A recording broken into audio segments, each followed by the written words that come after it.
Au nom du Père et du Fils et du Saint-Esprit. Amen. La paix de Jésus soit dans votre maison, sa paix et sa joie. Alléluia. J'espère que vous allez bien. Nous lisons le Saint-Évangile selon saint Matthieu, chapitre 21, versets 33 à 46.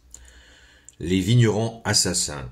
Écoutez donc une autre parabole. Un propriétaire a planté une vigne, il l'a entourée d'un mur, il a creusé un pressoir, il a bâti un abri pour le garde, et puis il l'a remise à des fermiers, pendant que lui s'en allait à l'étranger. Or voici qu'arrive le moment de la récolte, et il envoie ses serviteurs pour rencontrer les fermiers et prendre sa part de la récolte.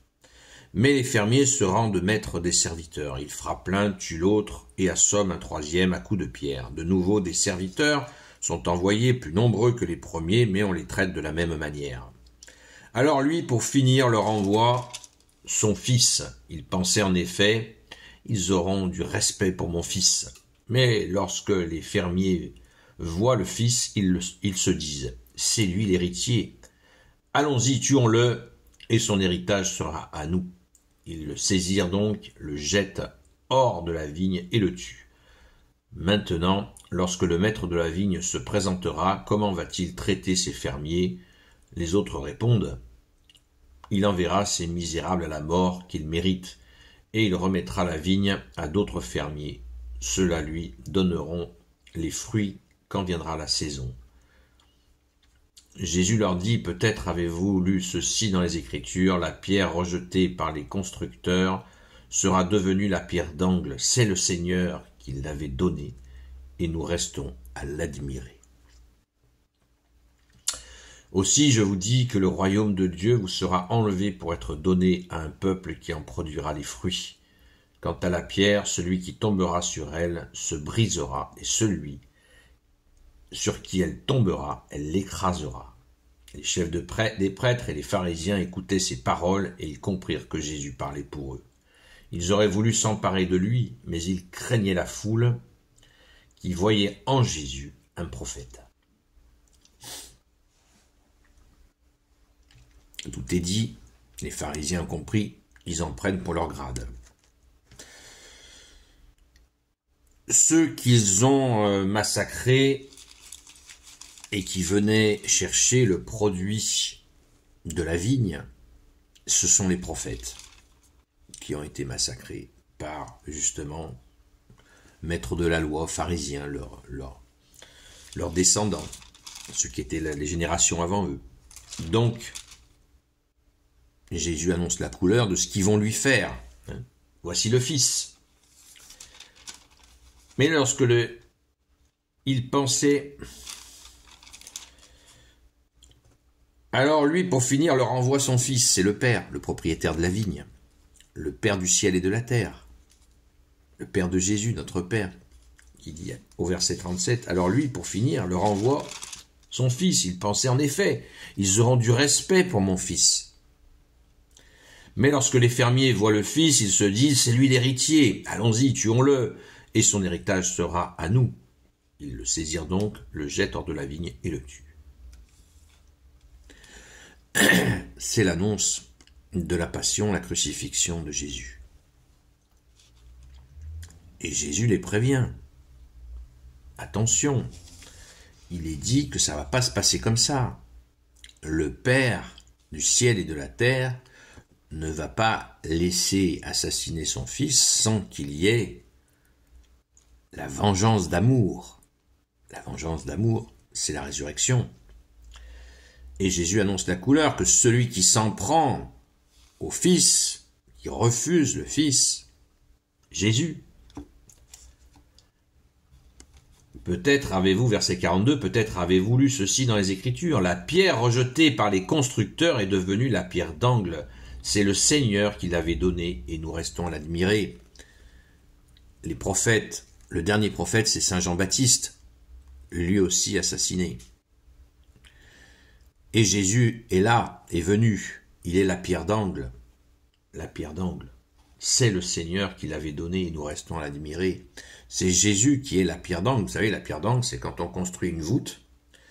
Donc les maçons, ils montent des deux côtés les pierres, ils font des coffrages en bois. Et puis quand arrive le sommet de la voûte, ils mettent une pierre qu'on appelle une pierre d'angle, une pierre centrale, entre les deux voûtes.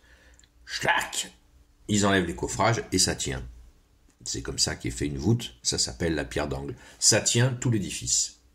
Et c'est Jésus, symboliquement, c'est Jésus qui, comme ça, nous montre à travers cette construction que Jésus tient tout. Il peut tout et porte tout. Aussi, je vous le dis, le royaume de Dieu vous sera enlevé pour être donné à un peuple qui en produira les fruits. Tiens. Donc, l'annonce de l'enlèvement, ils enlèvent le roi, Jésus enlève le royaume des cieux, le Père enlève le royaume des cieux à ces mauvais gestionnaires, puisqu'ils ont, le Père leur avait donné la vigne en gestion aux Hébreux, et ils ont été plus que mauvais gestionnaires, donc ça leur est enlevé. Et ça sera donné à un peuple qui en produira les fruits. Le peuple qui en produira les fruits, c'est nous. C'est nous les amis, c'est les catholiques. Et oui, c'est ceux qui vont suivre Jésus dans la foi catholique. C'est ça le peuple. Nous sommes le peuple de Dieu, en qui le Père a donné le royaume des cieux, par Jésus évidemment, et par Jésus et par notre travail à la vigne. Dans une autre séquence d'évangile, Jésus nous dit qu'il est le sarment. Le Père est toujours le propriétaire de la vigne. Jésus est le cep de vigne. Pardon, Jésus n'est pas le sarment. Le sarment, c'est nous. Puisque les raisins sont sur les sarments, si vous connaissez un petit peu la vigne. Le cep de vigne, le pied de vigne tient tout. Le pied de vigne, c'est Jésus lui-même. Et nous sommes les sarments. Et nous sommes attachés à Jésus, le pied de vigne. Et sans le pied de vigne, nous ne pouvons pas donner de fruits. C'est l'image que donne Jésus dans une autre séquence de l'évangile pour bien expliquer notre position. Un sarment ne peut pas pousser sur un cerisier ou sur un figuier.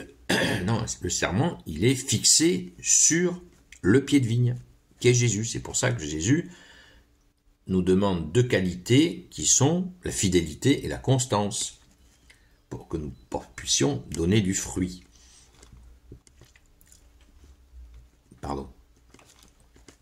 Donc, donnons du fruit en restant bien fixés sur le pied de vigne que tu es Jésus, afin que le Père, propriétaire de la vigne, soit heureux de voir que nous portons du fruit sur son Fils bien-aimé. Les chefs des prêtres, un peuple, verset 43 aussi, je vous le dis, le royaume de Dieu vous sera enlevé, peut être donné à un peuple pour être donné à un peuple qui en produira les fruits. Quant à la pierre, celui qui tombera sur elle se brisera et celui sur qui elle tombera, elle l'écrasera. Ceux qui jouent les bricoleurs d'atomes avec Jésus, qui est le Verbe du Père, qui est dans le Père est en lui, eh bien, ils seront écrasés. Écrasés, pourquoi écrasés? Parce que Jésus est le Sauveur. Donc, nul ne va au Père sans passer par Jésus. Donc, si tout homme est plein de péchés, le seul qui peut enlever ses péchés, c'est Jésus. Si les gens refusent Jésus, ils seront écrasés par leurs propres péchés, dans le refus de Jésus. Jésus nous dit, dans une autre séquence d'évangile, celui qui croit et sera baptisé sera sauvé, parce que il reconnaît celui qui peut lui enlever ses péchés, et celui qui refuse de croire sera condamné par lui-même, puisqu'il sera incapable de se laver de ses fautes. Seul Jésus sauve. Amen, merci Jésus.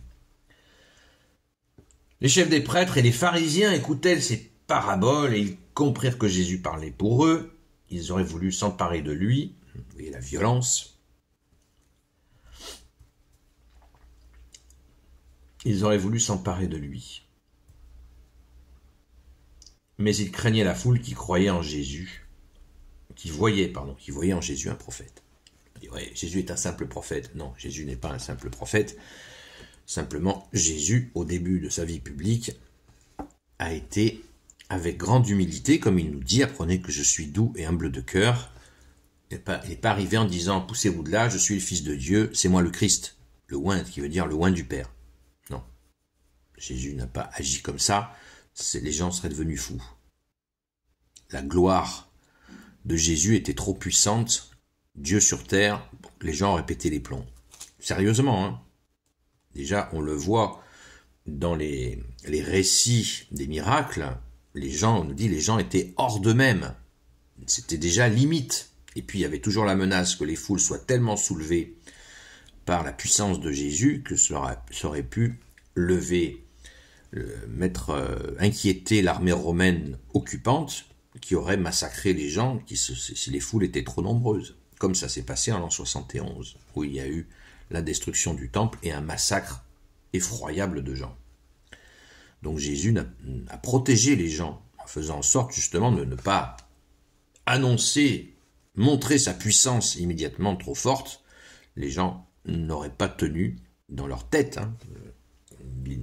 On le sait, si on voyait la gloire de Jésus là, nous hommes que nous sommes, si nous voyons sa gloire, on devient fou. C'est trop pour nous. On ne peut pas voir ça, c'est trop fort. La puissance et la beauté de la lumière que tu es, Jésus, c'est impossible. Ça nous est impossible. Voilà. Donc, cette parabole est assez complexe. J'espère que vous l'avez comprise. Jésus fait des efforts inimaginables pour nous faire comprendre ce qui s'est passé, comment ce peuple hébreu a dévié de le cadeau qui lui a été fait, qui est donc la foi, la révélation. Le peuple hébreu a bien reçu la première révélation.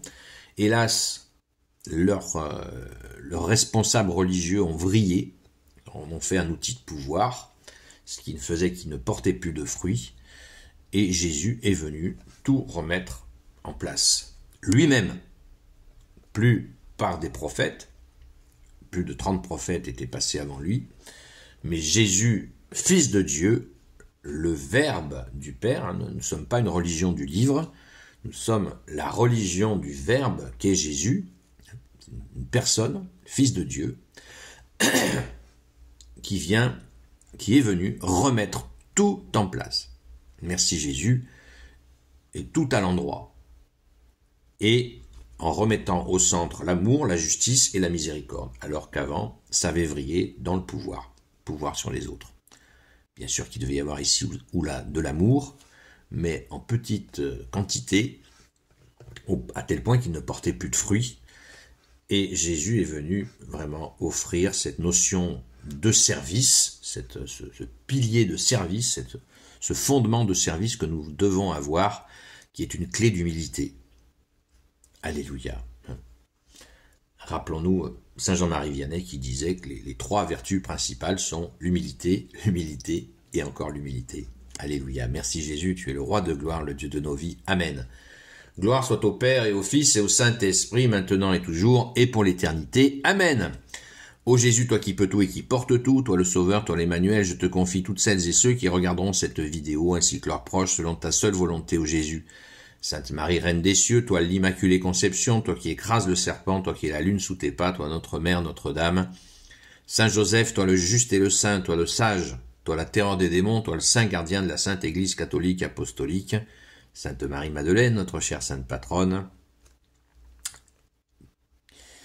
qui justement nous apprend à aimer Jésus. Très important. Et vous, tous les saints et saintes amis de Jésus, Saint Michel Archange, Saint Michel Archange, Saint Gabriel Archange, Saint Raphaël Archange, et vous tous les anges qui servez Jésus. Je vous confie toutes celles et ceux qui regarderont cette vidéo, ainsi que leurs proches, selon ta seule volonté, ô Jésus.